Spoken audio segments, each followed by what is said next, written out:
Good morning, Dr. Morris Injury Experts. We are here Friday morning. It's August 30th.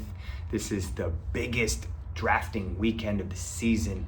I have a couple drafts myself, and there are a ton of players that have been injured either last year that are still lingering, placed on the PUP list, or been dealing with an injury over the past 4 to 6 weeks that potentially should and could affect not only their draft status, but also their week 1 availability. Now, this is going to be a free video, but I will not do this extensive of a one once the season starts, once everything really matters.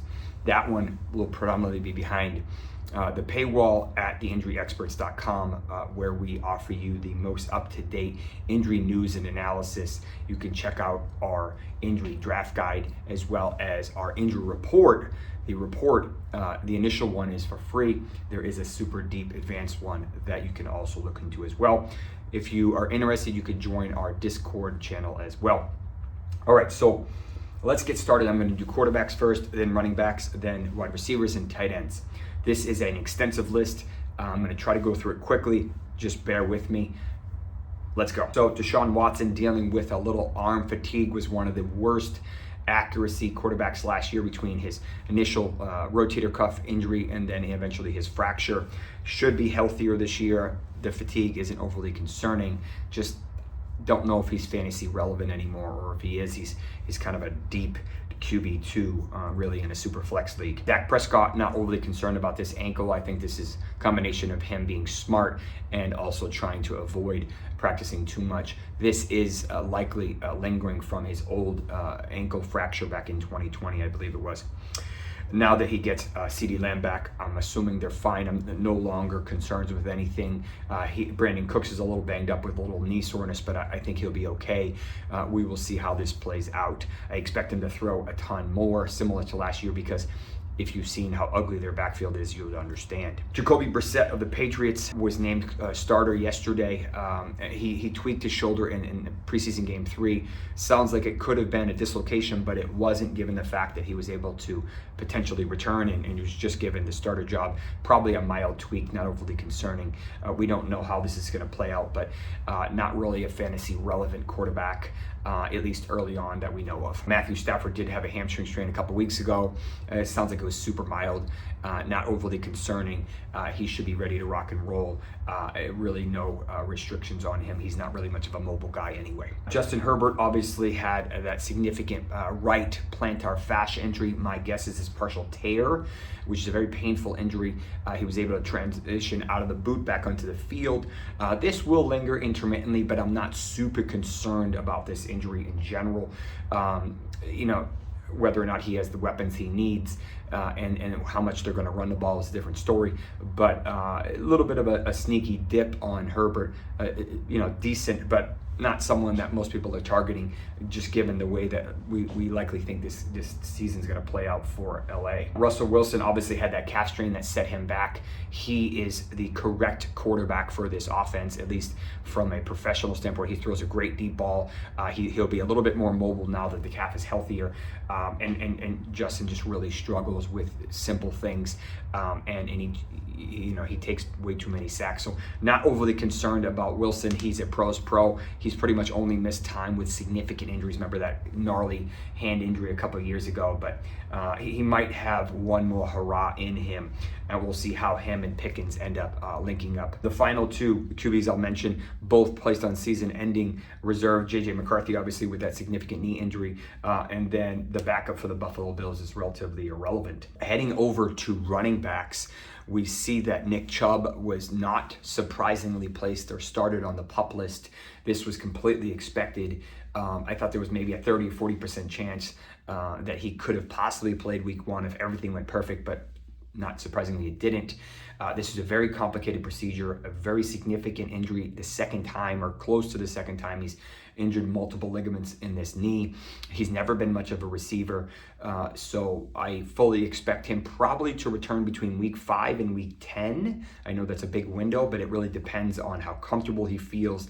He'll barely be a year out by that time. He won't be 100% with that knee, in my opinion, ever again. He will never be back to pre-injury level ever again. He's already 29 or close to kind of that 29, which is when they start to drop off. You know, he is a genetic freak, and I know that there's a chance he could bounce back, but the odds of him finishing as a top 10 running back again are very slim. I think Jerome Ford is likely to take over. Obviously, the first month, D'Onta Foreman just came back onto the 53 with a rib injury. He's probably going to be more of the red zone guy, but Ford is really the guy that we're looking at early on in the season. And even when Chubb comes back, it's probably going to be an ugly three-headed monster.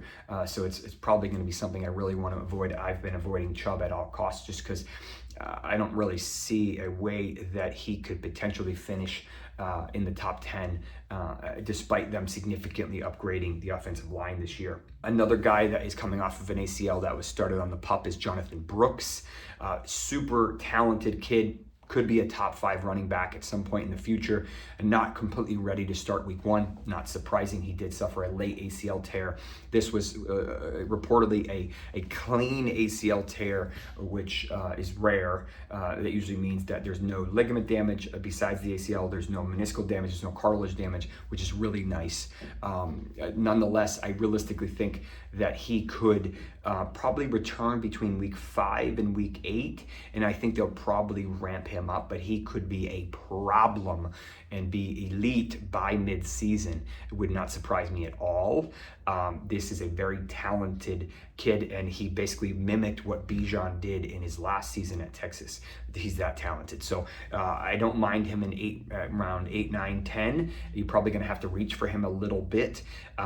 But he obviously is going to miss the first month, so you kind of have to figure out where he's going to fit in. But nonetheless, he should be back week 5 to 8. I think that's realistic, assuming he doesn't have any setbacks. Keaton Mitchell, another guy coming off of ACL, he won't be available till probably mid to late November, if not later. So it's not someone you really should focus on early in the season. There's a lot of time between now and when he's going to be available. Christian McCaffrey obviously suffered his 3rd calf strain in the past year and a half or so, probably the same location. We don't know that for certain. You know, he led the league in touches last year. The last time he led the league in touches was 2019, and we remember what happened in 2020 and then again in 2021. We saw Elijah Mitchell go on season-ending IR, so that is going to give Jordan Mason and Isaac Guerendo likely the backup jobs if they do become applicable. You know, there's a dichotomy. Some people think that CMC is safe and will get the volume again, and then there's the other group that is concerned about him and just feels like he's a little too risky. He might be able to pull off another elite season, but I think he's peaked, and I think he's starting to come back down. I don't know if it's realistic for him to get to another 320, 350 touches again, and is that in the team's best interest if they're trying to win a Super Bowl? We'll see how it plays out. Obviously super talented, but you know, I have my reservations about him. Moving on to another talented running back that's being drafted in the top 12, and that's Jahmyr Gibbs, who suffered his 2nd hamstring strain in about 13 months. He missed 2 games with it early last year, and now missed about 10 or 12 days, which is likely a grade 1. Not overly concerning, but I think they're going to probably do what they did last year, and they're going to keep the workloads between him and Montgomery pretty even. So you're going to have a heck of a time finishing in the top 5 unless Montgomery gets really injured and Gibbs manages to stay super healthy. I love the talent and I love the team overall. It's just hard for me to say he's going to be a top 5 back because of how they run their backfield. I do have some concerns about re-injury for Gibbs for the next 6 weeks or so. Just enough to make me say, you know what, I'm not going to take him at the end of the first round. I'd prefer him mid to late 2nd round. Saquon Barkley did tweak his back, nothing overly concerning. He will be running behind the best team and the best offensive line he's ever had. We'll see how that plays out. I think he might have a couple good years left in him, at least based on the data. Josh Jacobs and the entire Green Bay backfield is an interesting hot mess. Jacobs did have multiple injuries this offseason, including a groin injury, and then he had a hamstring injury previous to that. The benefit of Jacobs right now is that A.J. Dillon unfortunately suffered a season-ending neck injury that was not obviously planned, and they did have plans for Dillon. So now the backup for Dillon, who's Marshawn Lloyd, is also dealing with a decent hamstring injury. He was supposed to go on the PUP list, and Dillon was supposed to be active, but now that Dillon is on season-ending IR, they avoided putting Lloyd on the PUP list because they really need him early, so he might not be available for the first couple of weeks.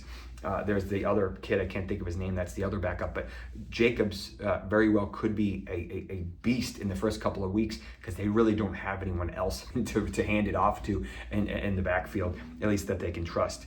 So I bumped up Jacobs a couple spots in season-long rankings, although I do have a little bit of injury concerns. Jaylen Warren suffered a hamstring strain. He's only ever missed, I believe it's one game in his entire NFL career, and that was with a hamstring, but not overly concerning. He's been able to stay really healthy. I know the Steelers' offensive line is banged up. Yes, they took Russell Wilson over Justin Fields. I think Jaylen Warren is a good chance he'll play in week 1, but I don't think he'll be completely ready, so consider maybe taking the unders depending on what they are. Najee Harris is one of the only running backs that's never missed an NFL game due to an injury. Rashad White and James Cook is another one. But nonetheless, I do like how this is going to play out this year. Jaylen Warren did have a little bit of a dip due to that hamstring. I'm not overly worried. He's been able, as I said, to stay pretty healthy. The Dolphins' backfield and wide receivers are a hot mess right now. I don't know what's going on here in Miami, but it's bad. Jalen Wright, who I really like, was banged up a little bit. They didn't really sell it. I believe they might have told us it was a hamstring. I don't think they ever confirmed it. As far as we know, Mostert is healthy and Achane is healthy. I think that there's a chance Achane could get a little bit more slot role this year, but I think all three will be used. I'm not overly worried about this Jalen Wright injury. We saw him in college. He looks really good, and they drafted him for a good reason. I think that all of them will have to be used early and often, given in light of how banged up this wide receiving core is, which I'll talk about in a little bit. Kendre Miller suffered a significant grade 2. Kind of reminds me of the Christian Watson situation. He had a bad injury last year that couldn't stay healthy, and now he's on the coach's bad side in the doghouse, and as a result, we don't know how this is going to play out. He already started on the PUP list. Ideally, he would have started, and Alvin Kamara would have been that receiver, but right now, we don't know exactly how this is going to play out because he can't seem to get healthy enough to get on the field to prove that he deserves to be on the field. So, Kamara's probably going to get another bump, even though he just is no longer as elusive as he used to be. He might just get crazy volume. They have an awful offensive line for what it's worth. Kamara himself did have a little bit of a back issue, but I'm not overly concerned about it. He deals with that every year. Trey Sermon just came back from a hamstring strain. He's the backup to Jonathan Taylor, who's struggled to stay healthy himself the past couple of years. There's a couple guys that did end up on IR. Chase Edmonds, I believe, was season-ending IR, and Nyheim Hines is on the PUP list. He's also coming back from an ACL on Cleveland. Heading over to wide receivers. So Tyreek Hill is dealing with a thumb sprain, likely a UCL sprain, which is an important ligament that allows for catching, obviously important. This is his right, I'm assuming, dominant hand. He's been in a sling or a little mini brace for the past couple of weeks. I'm assuming that's what it is, unless it's a fracture, and that would obviously be equally as concerning. He will be on the field week 1. I do have some reservations about him potentially re-injuring this. He's not exactly a spring chicken anymore, so it does cause some issues to struggle to heal when you're in your 29, 30, 31 years as opposed to when you're early 20s. Obviously still super elite. Transitioning to his partner in crime, Jaylen Waddle, has been dealing with a left calf strain, probably a grade 2 for the past month or so. He really hasn't done a whole lot in practice, and I do have some reservations with him. When healthy, he's elite and can finish in the top 10 like he did a couple of years ago with crazy volume. The problem is he left a bunch of games early last year. He suffered a bunch of different injuries that kept him off the field. Now he's already banged up early in the season. The first 6 weeks of the season are the highest risk for soft tissue injuries, so it doesn't take a whole lot to kind of knock him down. And the problem is there. Odell Beckham Jr. is dealing with another soft tissue injury that we don't know what it is, and he was placed on PUP.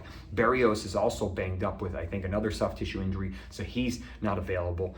Or maybe not as available as he should be. So I have no idea who they're going to throw to. Probably Jonnu Smith, a little bit of Tyreek, and a little bit of Waddle. But we have to be careful here because obviously a lot of these guys are really banged up. Hollywood Brown probably going to miss at least the first 2 weeks of the season with that SC sprain, which is kind of right here. But as he ramps up, it should be good. It'll be interesting to see how they use him, Worthy, Rice, Kelsey, P. Ryan, along with Pacheco. So I think this will be a cool, one of the best offenses that Mahomes has had in a couple of years. Puka Nacua had this they called it a bursa sack and a torn, which is usually along here or on top of here, or there's a couple of them. That's not going to keep you out for 2-3 weeks. That is a weird one-off, like super rare injury. In my opinion, this is what we call a PCL, which is the ligament that crisscrosses with the ACL.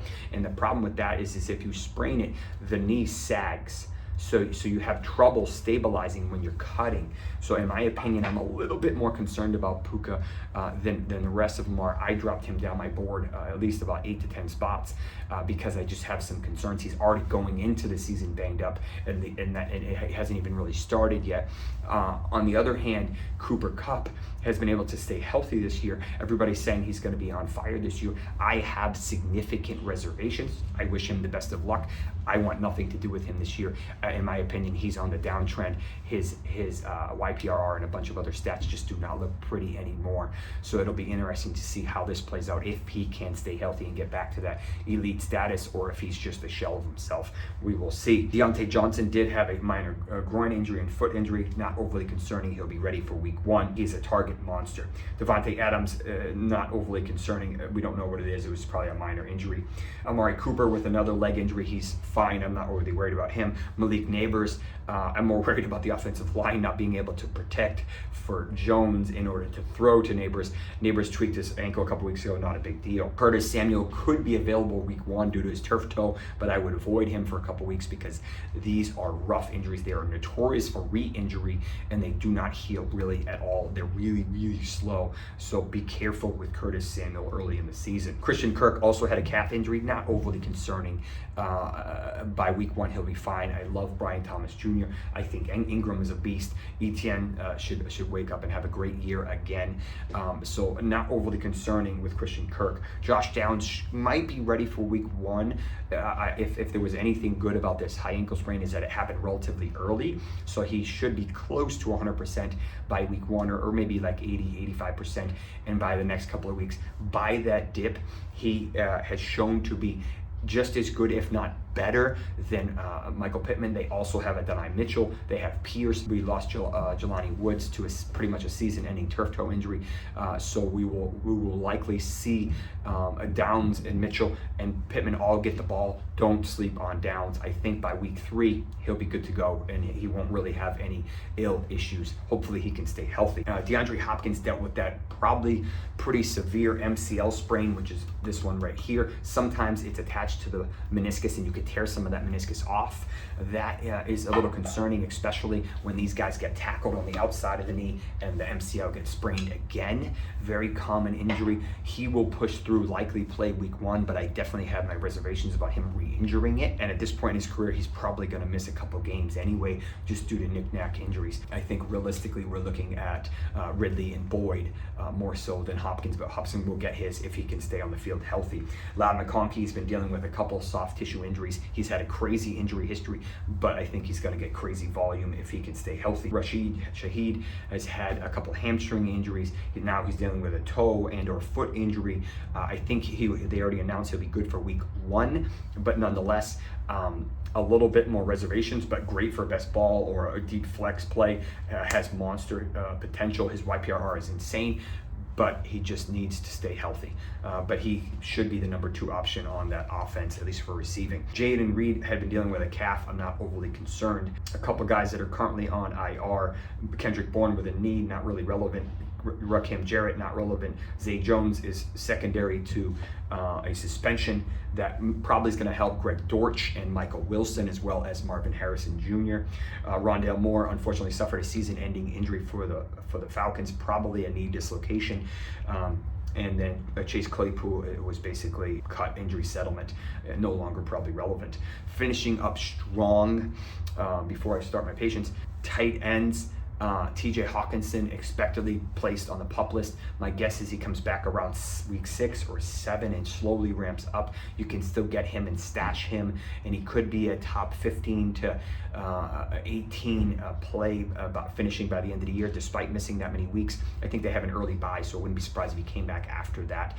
Don't expect him to be a smash button immediately, but he has the talent to already be elite, even with only 5 or 6 targets a game. Mark Andrews, a combination of coming off of this bad ankle injury. And remember, Tony Pollard had this a couple years ago, similar injury. He really didn't look 100% until kind of now. So I think that may happen with Andrews. This is a tough injury to come back from. He's a bigger guy. They're doing a lot more 12 personnel, so Isaiah likely is going to eat, and he just got into a car accident about 10 days ago and hasn't really practiced a whole lot. So add in the type 1 diabetes, and I just have a combination of things why I'm kind of avoiding Andrews if I have a choice of the other guys, because there's a couple things that could potentially go wrong. Brock Bowers, who I'm a big fan of, is dealing with a foot injury. I think they're just being careful with him, at least I hope. He suffered it maybe 2 weeks ago or so, and he hasn't really practiced since, but coach said he should be on the field for week 1. Let's just hope that he doesn't re-injure it, and he's able to secure a lot of those receptions that we're expecting him to get. Dallas Goedert is dealing with an oblique strain. These are the abdominal muscles that are kind of on the side. This is what Amon-Ra St. Brown dealt with last year. Usually keeps him out for a game or half a game, but it's already been a couple weeks.